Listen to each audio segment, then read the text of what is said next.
Você conhece a história da dublagem? A dublagem brasileira existe há mais de 70 anos e de lá para cá muita coisa mudou. A tecnologia avançou, as etapas são outras e é por isso que hoje aqui no Backstudios você vai saber tudo sobre essa arte maravilhosa.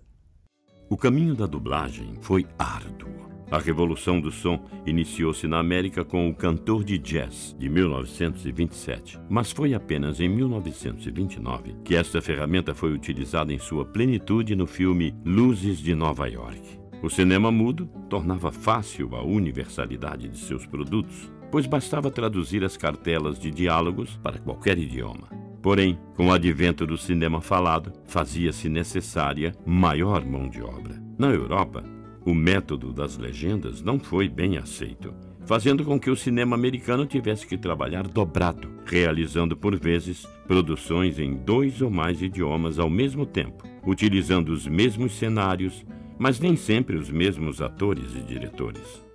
Clássico é o exemplo do Drácula, de 1931, onde Bela Lugosi vivia o conde para o público americano, enquanto Carlos Villarias mordia jugulares na versão espanhola. Obviamente, este processo era incrivelmente trabalhoso e economicamente inviável, e logo os produtores perceberam que não era o melhor caminho a ser seguido. Os europeus até hoje estão acostumados com a dublagem dos filmes estrangeiros em seus cinemas. Diretores como Fellini e Pasolini afirmavam sua preferência na dublagem, assim como o mestre do cinema neorrealista italiano Roberto Rossellini, que, com uma exceção, preferiu que todos os seus projetos fossem dublados, e quase sempre por vozes de outros atores que não aqueles que apareciam na tela.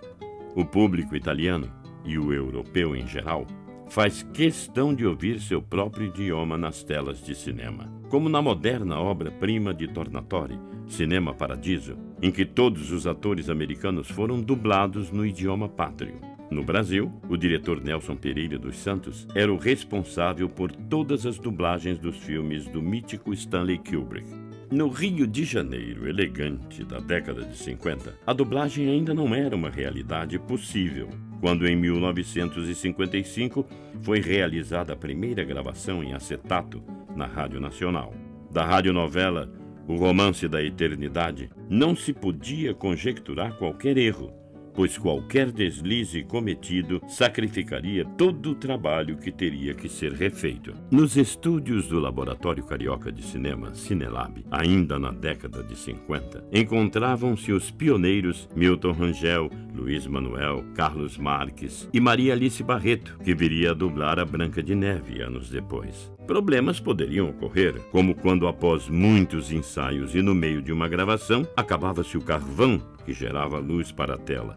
Somente com a inclusão da lâmpada de halogênio é que o método se simplificaria. Em 16mm existia um processo onde, após a edição e a mixagem, pegava-se aquele som já trabalhado e passava-se para a trilha musical do filme, para somente depois ir para o laboratório, que fazia a junção da imagem e do som em uma fita master. Durante cerca de 20 anos, o tempo que durou o processo de 16 e 32mm, realizar a dublagem era um exercício hercúleo de dedicação extrema e paciência. O Matic, similar à fita beta, porém com som analógico, veio na sequência. Era uma máquina com apenas uma pista de gravação, o que tornava muito difícil gravar as bandas duplas. A solução encontrada era dublar tudo em um canal, que depois era integrado ao ME, Músicas e Efeitos, onde na mixagem se juntava as vozes. Este processo de gravação conjunta perduraria 2 décadas até o advento da DA, que possibilitava, com seus 8 canais, a gravação individual dos profissionais. Antes disso,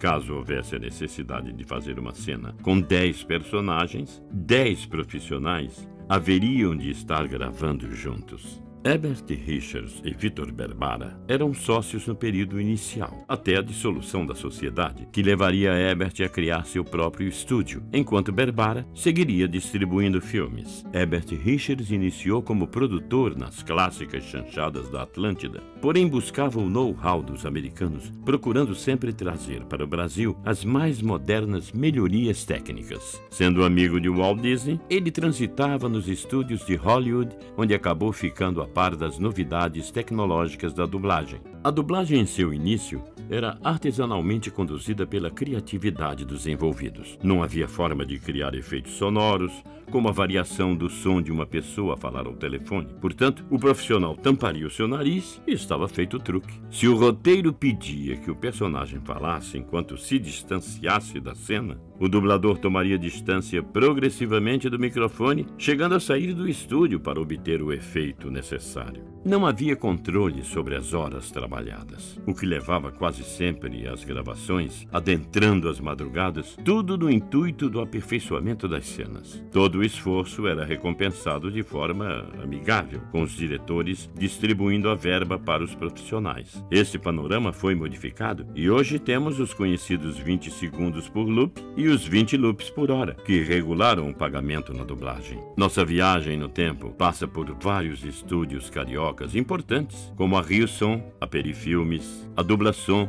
de Ribeiro Santos e Léo Magalhães, a Cinecastro, que depois daria origem à Telecine, Cinevídeo, TV Cinesom, além das já citadas Cinelab e Herbert Richards. A dublagem foi uma ferramenta criada para suprir a necessidade das televisões em exibir produtos estrangeiros. De ferramenta, tornou-se uma refinada arte que encontrou no Brasil o justo reconhecimento mundial por sua excelência.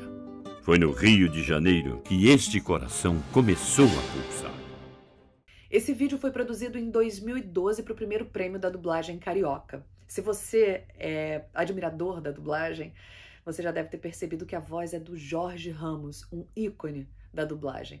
Infelizmente, o Jorge já faleceu, mas em 2012 ele gravou gentilmente pra gente.